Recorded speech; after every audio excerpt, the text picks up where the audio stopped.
This is the very first Disney Fandaze, and it's all about you guys, it's all about the fans. And of course, being a fan is being fan of behind the magic. Je suis sûr que vous êtes tous très intéressés de découvrir ce qui se passe derrière la création d'un personnage, derrière la magie. Est-ce que vous avez tous entendu parler de Duffy? Have you heard about a little bear named Duffy? Yeah! Okay, one more time. Do you know Duffy? Yeah! Well, I'm happy to tell you that tonight we're going to discover everything about him. Et je suis sûr que vous mourrez d'envie de tout savoir sur ce petit ours. Today we have the privilege to have three special guests who created Duffy. Nous sommes très heureux de recevoir les trois créateurs de Duffy. Nous allons fermer les portes. Ils vont apparaître dans quelques secondes. C'est toute la magie. Now it's a secure place. Maintenant, nous sommes en sécurité. I need you guys, please, a big round of applause. Vos applaudissements pour Ethan Reed, Charlie Watanebe, and Daniel Jue.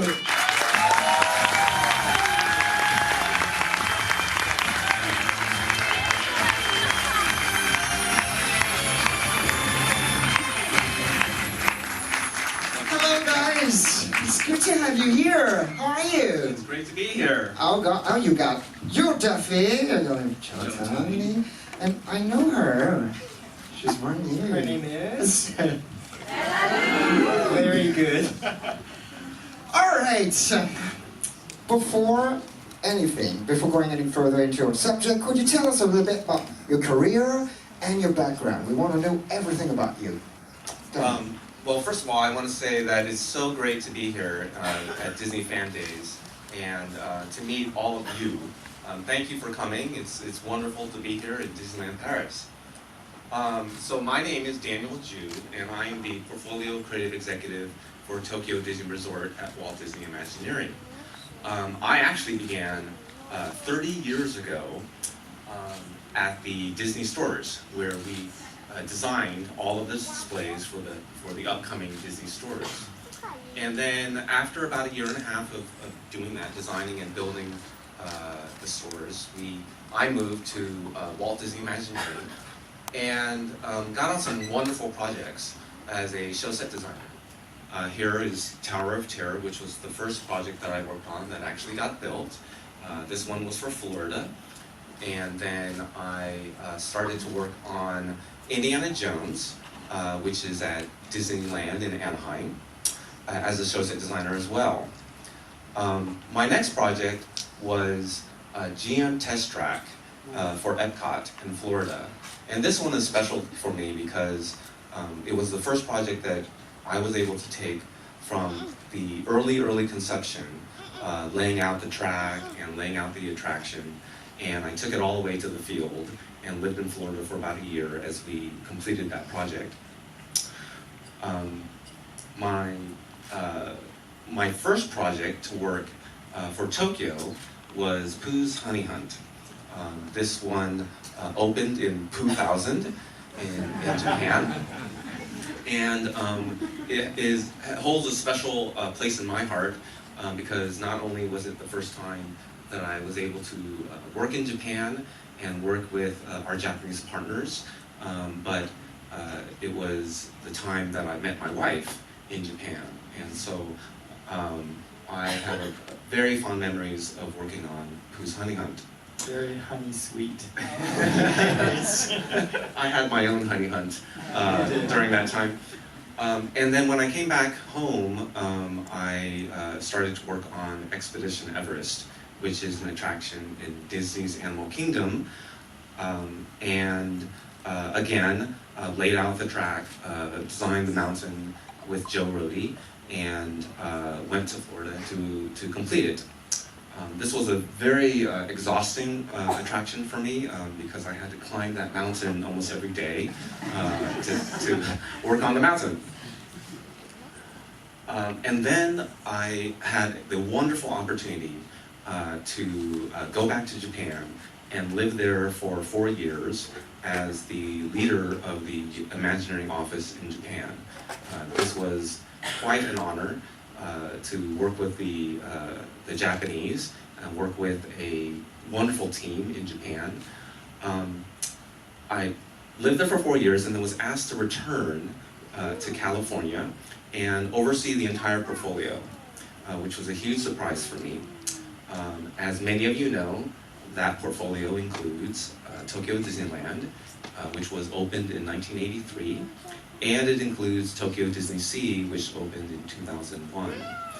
So this is my favorite resort on the planet. It's a beautiful resort. I hope all of you get the chance to visit because I'm sure that you will be amazed. What I do as a portfolio leader is I master plan and develop the vision for the parks. We work on hotels and attractions, merchandise shops, restaurants. One of our most recent attractions to open is Sea Rider, Nemo and Friends Sea Rider, which Charlie worked with me on, and opened last year, where you get to shrink down to the size of a clownfish and swim with Nemo and his friends. Most recently, we just opened an enhancement of It's a Small World. This was a fantastic attraction that we've made even more beautiful, adding the Disney characters to it. And so this is the first time that we now have Anna and Elsa and Rapunzel and Merida in It's a Small World, as well as Moana. For the future, next year, we are opening Soaring at Tokyo Disney Sea, and this will be a completely new storyline that will make it appropriate for where it currently will sit, which is Mediterranean Harbor in Tokyo Disney Sea. That opens in 2019. And in 2020 will be the largest expansion of Tokyo Disneyland ever since it opened. This is the expansion that will include parts of Tomorrowland, Fantasyland, and Toontown, and will include a fantastic Beauty and the Beast attraction where you get to dance and with the beautiful music from Beauty and the Beast as you follow Belle as he comes into the castle and learns how to love a beast. As well, we have a Baymax ride, which is a lot of fun, and a greeting facility for Minnie. Oh, not you, that's you. Oh, tell us more about those pictures. So I was born in San Francisco, California, with mouse ears on. My parents were huge Disney fans. They grew up in the 1950s. They watched the Mickey Mouse Club. They honeymooned at Disneyland. So it was very important in my household growing up. And I decided at a young age that I wanted to be an animator and sit at a desk just like this and roll paper. So I went to CalArts in Valencia, California, and studied character animation there. And my first year I was there, I met someone from Imagineering, and they said, how would you like to animate audio animatronic figures? So for the next, I was hired, I trained to animate animatronic figures, and I animated shows like Great Moments with Mr. Lincoln, but I was originally hired to work on Tokyo Disney Sea for the Sinbad attraction. And subsequently I helped design Shandu for Sinbad in that attraction, and I worked on all kinds of fun attractions over the years. And one of my favorites is Mystic Manor, which I designed all the characters for that show, Albert the Monkey, Lord Mystic. I also helped develop the story on it. We won the Themed Entertainment Award for Best Attraction of the Year. So there's a great photo up there of our core team, and just a fun, wacky photo of me messing with the baby fly traps in Albert, because that's always fun to do. And about the same time, I was working on Seven Dwarfs Mine Train. I was the animation creative director. I came up with all the gags and staging for the mine scene in Seven Dwarfs Mine Train. and that was really fun and challenging. We worked closely with Walt Disney Animation Studios to make the characters look like they popped right off the screen from the 1930s and brought them into the dimensional world. They look amazing. It's brilliant. Hello. The last but not least, Charlie, you. Okay, so I started out, actually my life really didn't have involved any Disney whatsoever. Very different from Ethan's life. Probably the very first real engagement with Disney was my job with Disney on Ice in Japan.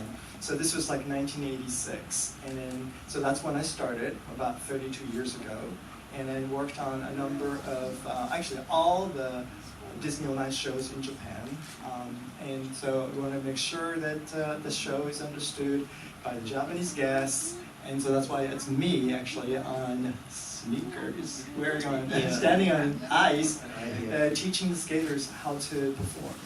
And so, and then after that, I also worked on like Disney Live, The Wizard of Oz, Thomas, the Tank Engine Thomas and Friends, stage shows in Japan. And actually, at the same time, actually, I was working on my PhD, and I got it, and I actually started teaching college full-time in Japan. So I taught in college for 13 years, and I was teaching what they call sociolinguistics, which is about how humans communicate with each other, especially when there are differences between the speakers, like the older generation, the younger generation, male, female, sort of things, which really helps me as a writer to observe and express how people communicate with each other in a dialogue.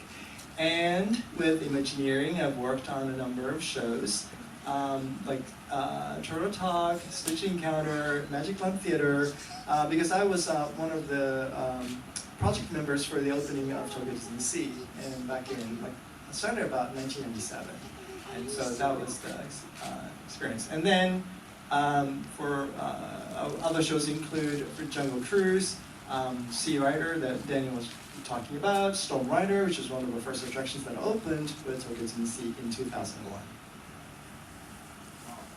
Great. Okay. Have a good round here for that. Those 3 amazing careers.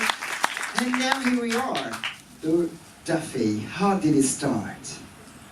Well, Duffy, actually, there was a doll called the Disney Bear, and was developed in Florida for Walt Disney World. And around 2003, the Tokyo was interested in bringing the Disney Bear to Japan. But at that time, the WDI, we felt that Duffy, or that bear, needed a story and needed a name, and felt that that would be very important to the Japanese, our Japanese guests. And so we had found out that Duffy would only be sold, was intended to be only sold in this little shop called Aunt Peg's, which is a shop in Cape Cod, part of American Waterfront in Tokyo Disney Sea. And that's the only place it would be sold. So we decided to create a story for why Duffy was in Cape Cod.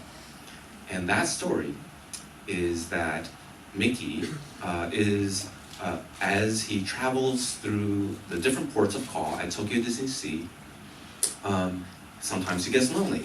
And Minnie felt that he should have a companion that would be his traveling buddy.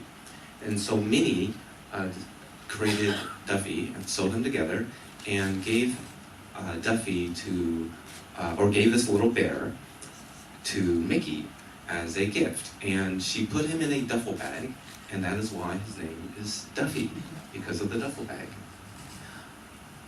Well, one night, Mickey was sleeping, and he started to dream that of all his great adventures that he was having with his companion, Duffy.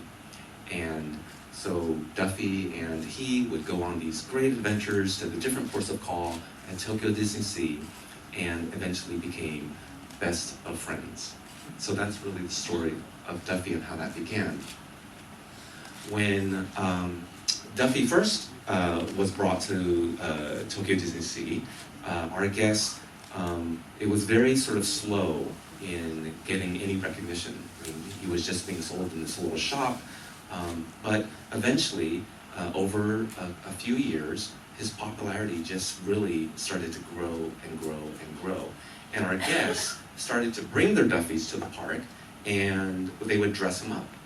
And dress him up in boy clothes and in girl clothes. They would give him different names, like this Duffy is John, and this Duffy is Jill. And we were like, what an interesting occurrence that our fans are coming up with their own stories and experiences with Duffy. But we thought, hey, we think Duffy needs a friend. And so that's how we started to work on a new friend for Duffy, and a little girl. Duffy is about 4 or 5 years old, and so this little friend would be someone that he could play around with and go on his own little adventures around Cape Cod. Originally, we thought that we came up with the name of Daphne. Duffy and Daphne. We thought that sounded pretty good. But then we needed to really start to think about the story. So, we felt that as writers, we always put ourselves in the shoes of the character. And for example, in this case, in Duffy, like what would Duffy want? And Duffy would want a friend, but in the story, Mickey and Minnie find out that Duffy actually wants a friend. So they make a friend for Duffy, and then Duffy is introduced to this new friend, who actually at that point still doesn't have a name. But Duffy gives her his really favorite shell, which this girl wears around her neck, and because she wears a shell, and therefore the name comes, Shelley May.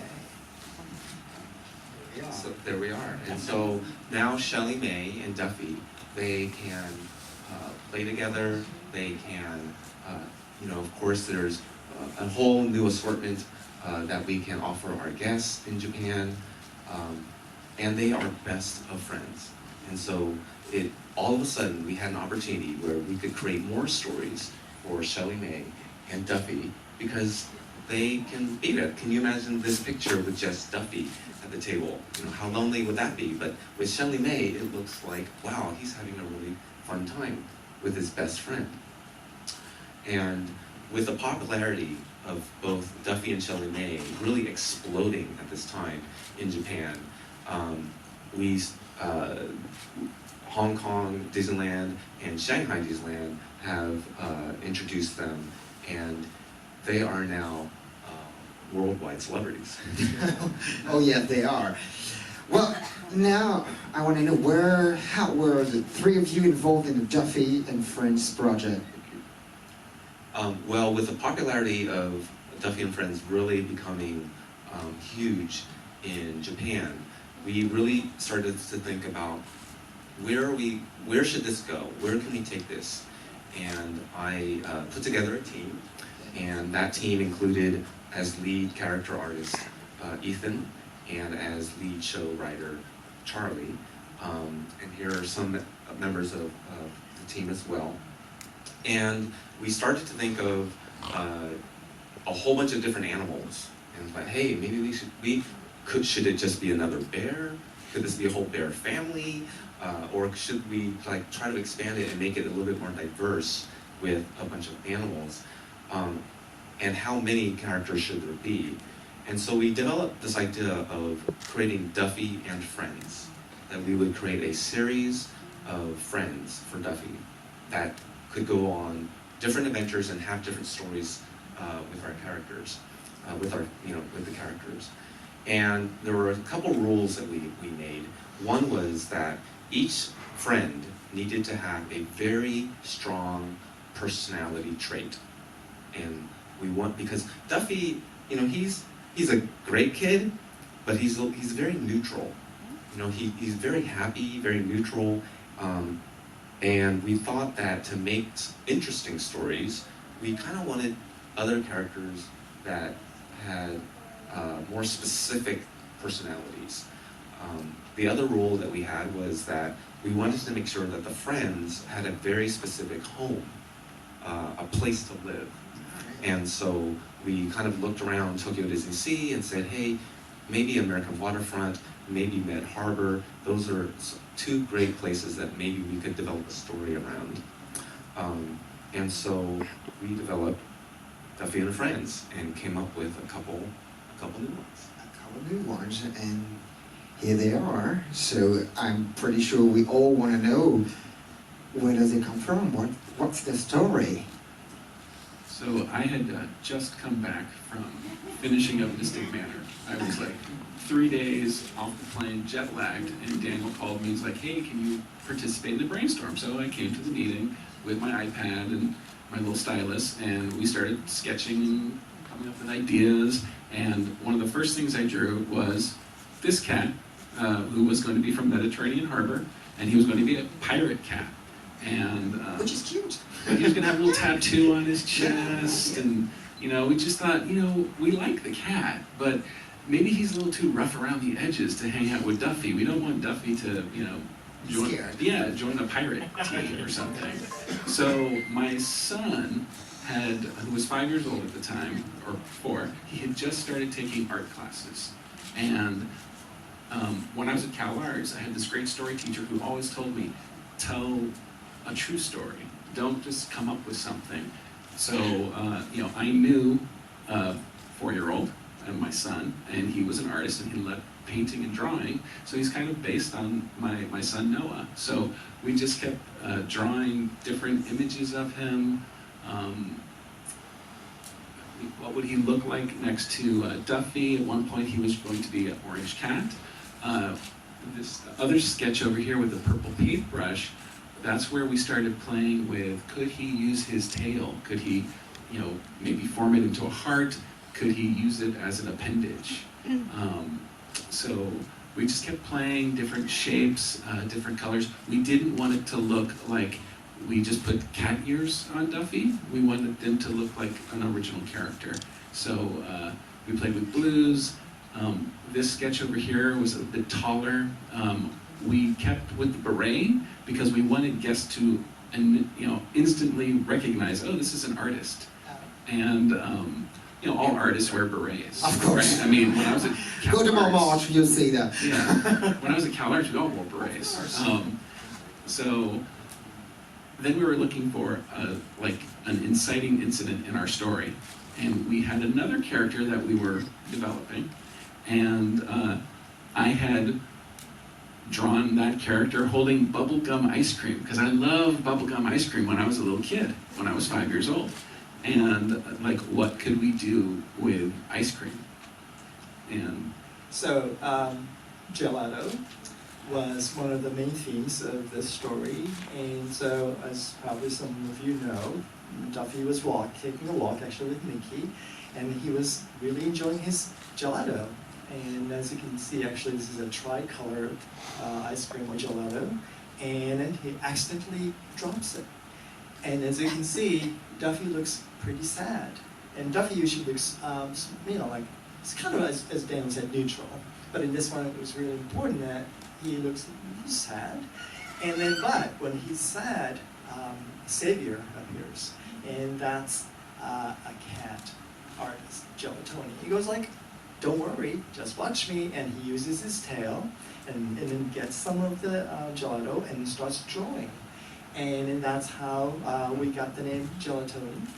And I think one of the most important things about these stories is that Duffy learns something very important from his friends. And his friends also learn something very important from Duffy. I think because Duffy has such an impact on us all, I think it's very important that we can learn something important from Duffy and his friends' interactions and reactions. And so another thing that's really important about Gelatoni is that he's able to see beyond his eyes. He can see beauty. and he sees the world with his heart. And that's something that, of course, Duffy learns from him, but we, the people, the persons, can also learn from Gelatoni. So this was our rough hang tag. So we did it like a storyboard and figured out Charlie and the rest of the team, we all figured out what the main storyboards beats were going to be. And it was very important to us that, as Charlie said, Duffy showed an expression that he had never shown before, which was sadness. Every time we'd seen him before, he was always happy. So him dropping that gelato made us empathize with him, which is, I think, really important and makes us feel closer to Duffy. Then we did rough turnaround drawings of Gelatoni. When we were first developing him, we thought, oh, it would be cute if his mouth was open and if it was off to the side, because he's a little sly. You know, he's a cat. We played with that. We played with different colors. He was going to have a patch, a different colored patch on his eye. He was going to have paint on the tail. And this is the final hang tag after we finished painting it. Yeah. So Gelatoni, you know, being the creative cat that he is able to take up that ice cream with his tail and make something beautiful out of it. So take something that was potentially a disaster and make something very positive out of it.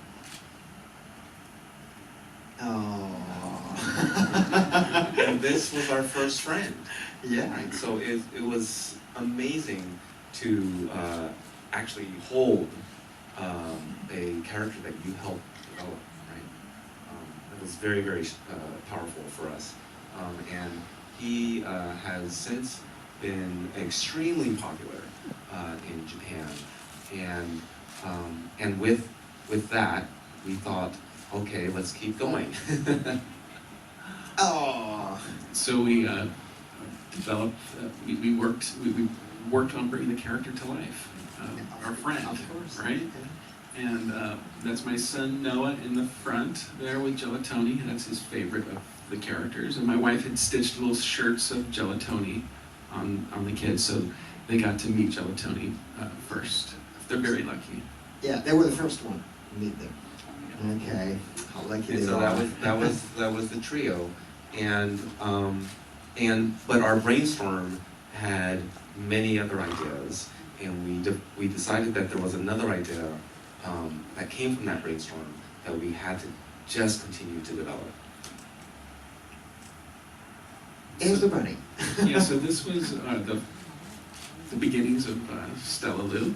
So we were thinking, oh, we could have a cute little bunny rabbit. And this one is very similar to Duffy in size and shape, but we're playing with different colors, like could it be blue, could it have fun buck teeth, things like that. But then we started talking about story. So this next sketch is very different. Hey, he's ready for magic. Yeah, so this was, we called this one Broadway Bunny, because we knew in American Waterfront there was the Broadway Theater. So this is our song and dance man, Bunny, with, you know, jazz hands and everything, and gave him top hat and tails. But we're like, okay, let's make this a girl. And so these are some very rough sketches I did. Again, I was trying to play with different shapes. You know, what could she look like? Then we went into color. And you can see that she's starting to become not Broadway Bunny, but a dancer. As a she. And a she, exactly. So here are the top 10 that we actually did some color on, some rough color. From there, we narrowed it down to the top 3. And the top 3, you'll start seeing Stella Lou coming into focus. So that first sketch, we really liked the personality of that one. And then the last 2, if you combine them, that's really how we ended up with her. So that was the first sketch of Stella Lou. But at the time, she was not named Stella Lou. She was named Ruby, and she had a little ruby necklace around her, on her neck. Yeah. And this is our rough turnaround. Then we added color. At one point, she had teal eyes, and we just kept playing with it. And then we did our final turnaround, which is what we know and love as Stella Lou. Here comes the story. Right, here comes the story. So as Daniel said, it's really important that Duffy's friends have a specific place to live. So we were thinking of American Waterfront and in New York, Broadway theater. And so that's why she wants to become a dancer and a Broadway dancer. And so she works really hard, and so one day she was practicing. And she was, and then Duffy happens to walk by, and then he sees her practicing hard, but she keeps falling. And so again, Duffy is worried. Is she okay? Is she okay? But she says like, I'm fine, and actually I want to become a dancer. And she said, that's my dream. And Duffy says like, dream is something that you have while you're asleep, right? And she goes, no. Wanting to become something someday or somebody someday is also a dream. And so he learns the meaning of dream, and he learns the importance of working hard, towards your goal. And then Duffy says to Stella Lou, you are already a star to me. And Stella Lou says, I feel like I'm one step closer to my dream. And so Duffy teaches, Stella Lou, of course, teaches Duffy about the importance of working hard and all that, but Stella Lou also learns from Duffy's innocence and genuine support. And so that's the story. And the name Stella Lou comes from this Duffy's word, star. And stellar is actually star, and so that's why Stella Lou. Right, so this was early on when she was still Ruby, but then we felt that it really needed to be Stella Lou instead, and highlight that idea, that story point of Duffy already believing that she is a star. The final. Yeah, so these are the final hang tag illustrations that we did. Wow. Here we are. Oh, and then I just want to share a little video with you of what it was like when Stella Lou was introduced to the world for the very first time. Okay, let's watch this.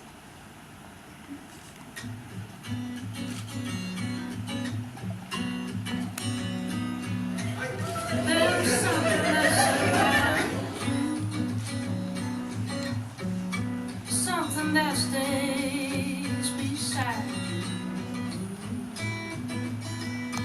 Ooh. ダッフィーの新しいお友達ペアルーです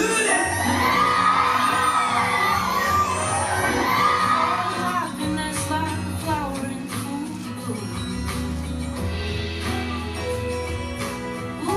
なんと今日は皆さんにステラルームを連れて帰って As long as you think of me.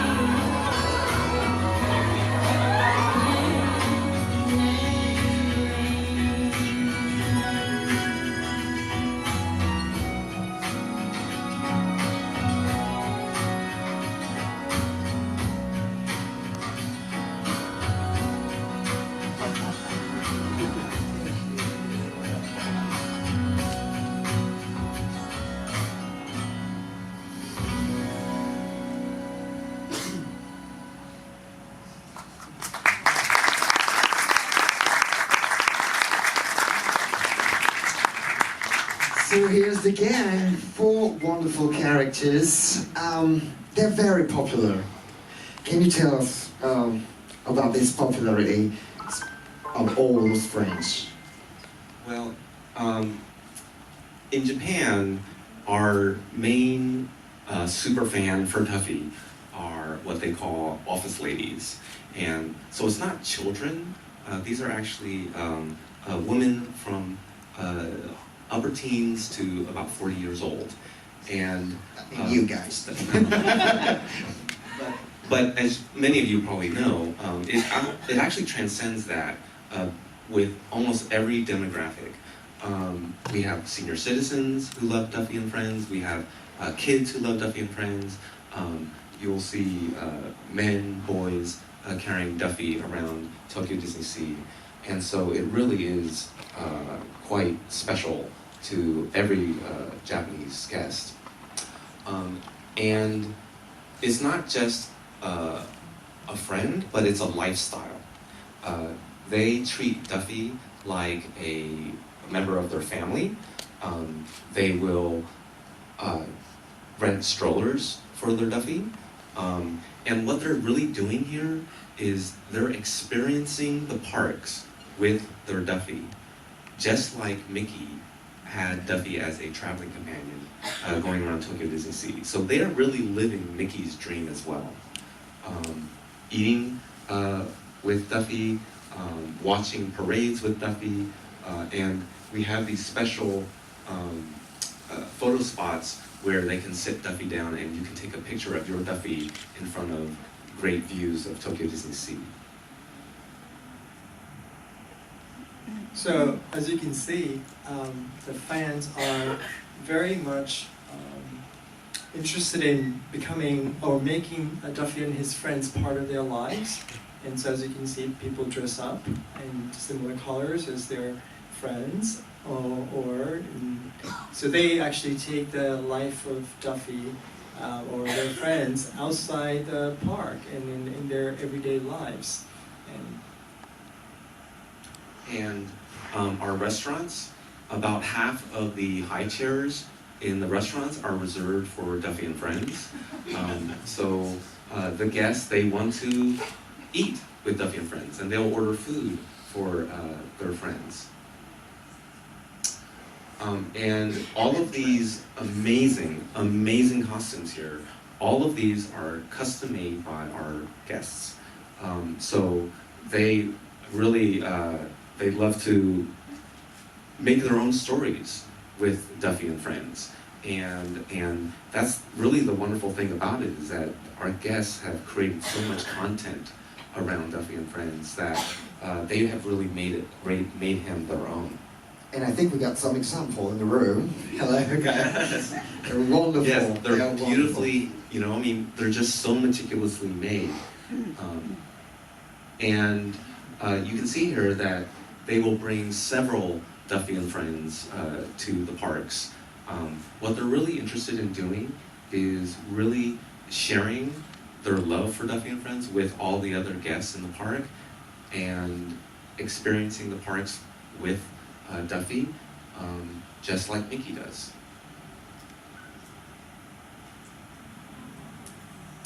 So with that incredible popularity in Japan, we have since, he is now, his popularity has grown also in Hong Kong and in Shanghai and in Aulani. And so really the main attention of Duffy and Friends and the main fan base is really around Asia as well as Aulani. So we actually welcomed Duffy and Charlie Watanebe a couple of years ago here at Disney in Paris. But my question is, why do you think this character resonates so well around the world, especially in Japan? Actually, we didn't know first, so we kind of sort of had to analyze why are they so popular in Japan. So there's one Japanese word / concept called iyashi, and this is a concept which didn't really used to be what it means now. It used to mean just to heal from physical or psychological illnesses, but then after 2000. People started to use this word to express the idea or desire to be cared for, comforted, protected, loved. Because I think a lot of Japanese people are very busy every day and they're under a lot of stress and they needed this feeling of iyashi. And Duffy happened to have all the qualities that the iyashi would provide. And I think, this is just our sort of a, external analysis of what may be happening.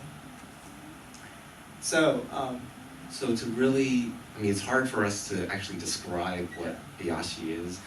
So there's some videos here that I think when you watch these commercials, you will really get a good sense of what that word really means. Oh, happiness like phasing out the moon. It says thanks for being born. Oh, happiness like Let's be friends forever. Please live long. And I hope wish you good luck in your new workplace. as long as you think of me. 一緒だといいことありそう。ダッフィー。 Something good might happen when you're with me. Oh,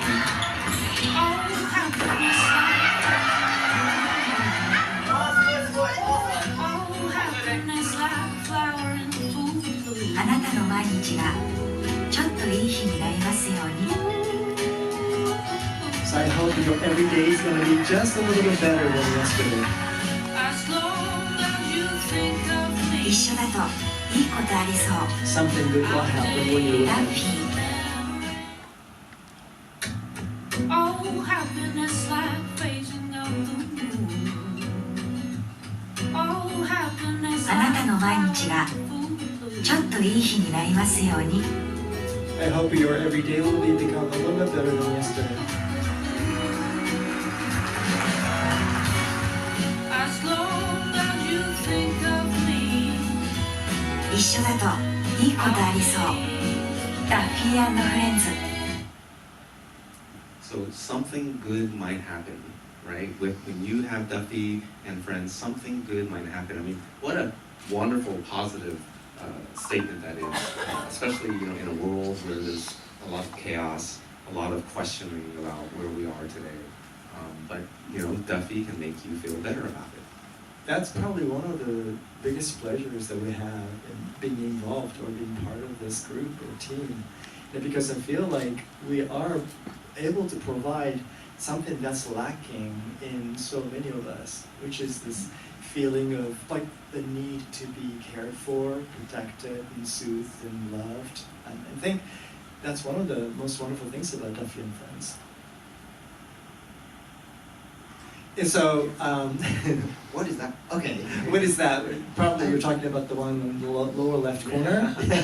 This is actually, those are rice balls Oh, in a yeah. lunchbox that Japanese parents make for their kids oftentimes. And so that the love of Duffy and Shirley May will travel with their kids to school and they can actually enjoy it.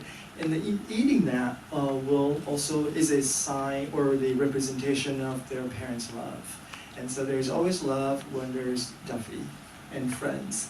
Again, the feeling of iyashi I talked about comes from creating wonderful, beautiful costumes. And this one's like kimono, Japanese kimono the fans made. Or you can also go out and take a walk with Duffy. And if you pay attention to which direction Duffy and Gelato is facing, they're facing behind them. And because you want your Duffy and friends to enjoy the slides as well.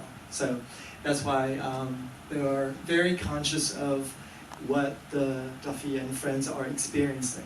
So it's not a selfish way of owning a doll. I mean, it's not a selfish way because you really want your friend to enjoy life with you, and so I think it's very special about Duffy and Friends. Right, so whenever you go to Tokyo Disney Sea and see all the guests carrying their Duffys, they always carry Duffy facing out. Typically, at least in America, we hold our dolls facing us, so we can always look at our doll. Yeah. But in Japan, at least for Duffy, they have them facing out because Duffy can experience the parks with them and enjoy it just as much. And I think in Europe we would borrow some iyashi. We need some iyashi. Am I right? Yeah. What's your next plan for all this game for Duffy? Is there a future? Yes, there is a future. We're always coming up with great stories and new stories for Duffy and Friends, and we're trying to expand the world. We're trying to look at how we can tell those stories. Here's a couple clips of some recent ones that we worked with our Japanese friends in Tokyo to develop.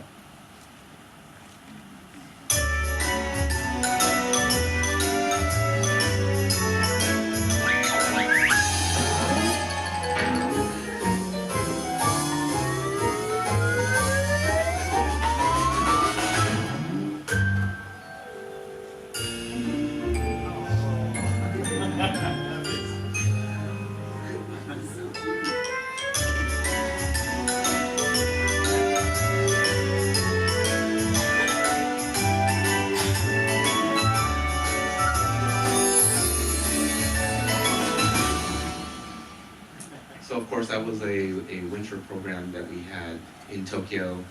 This next one is happening right now in Tokyo.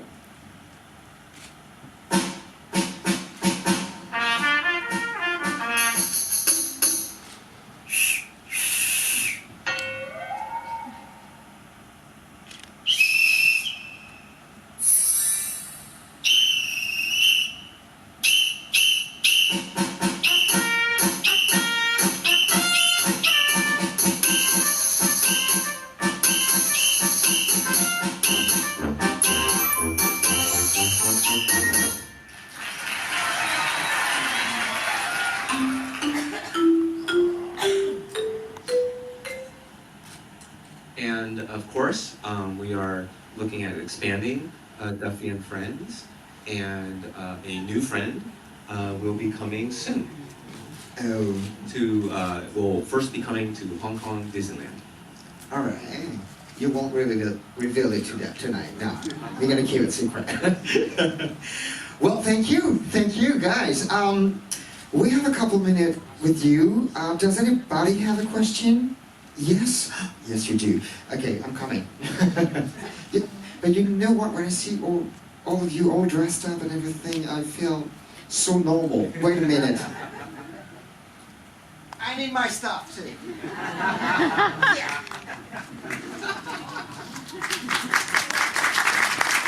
All right, hello, hi. Oh, okay, going this way. What's your question?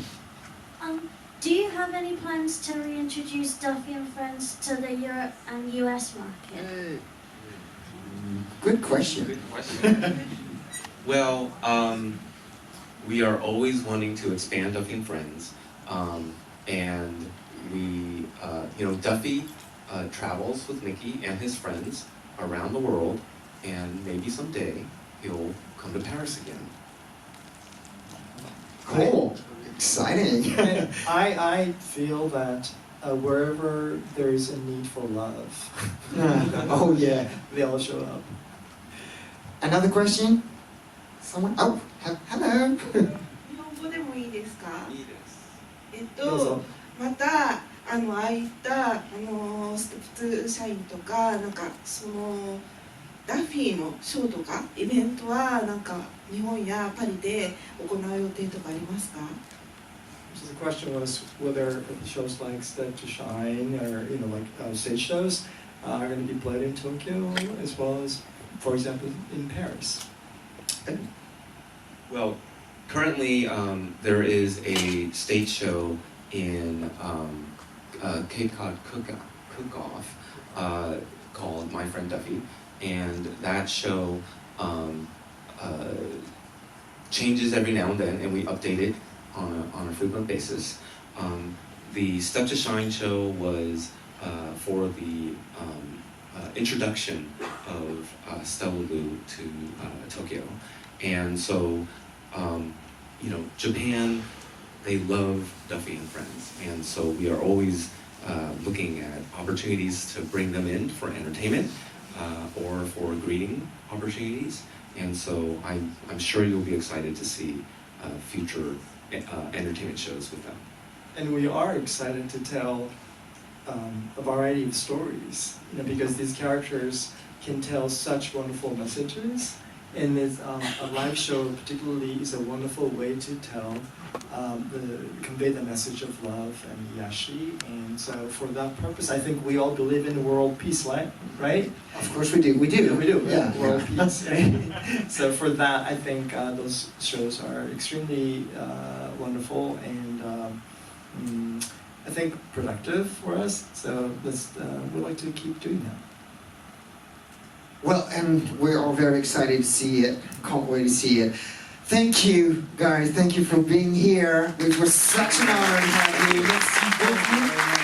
Thank you so much. I hope you enjoyed it. I did, actually. Il est temps maintenant pour vous de retourner sur les Walt Disney Studios. La soirée n'est pas terminée. Il y a beaucoup d'événements qui vous attendent. It's time for you to go back to the Walt Disney Studios. The exit door will be on the side, but our friends will be there for a couple more minutes. Thank you again.